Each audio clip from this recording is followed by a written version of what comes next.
So ayan, dito na tayo sa Baywalk ng Talisay at natatanaw yung Taal Volcano.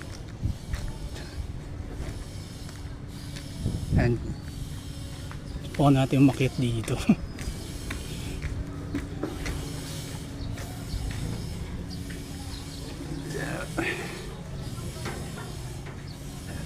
Ganda tayong view sa taas.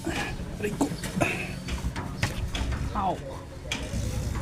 Buti na lang naka-helmet. Yan.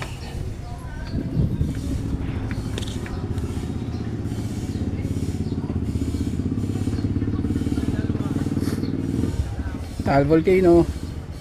Ayan, meron siyang steam plume.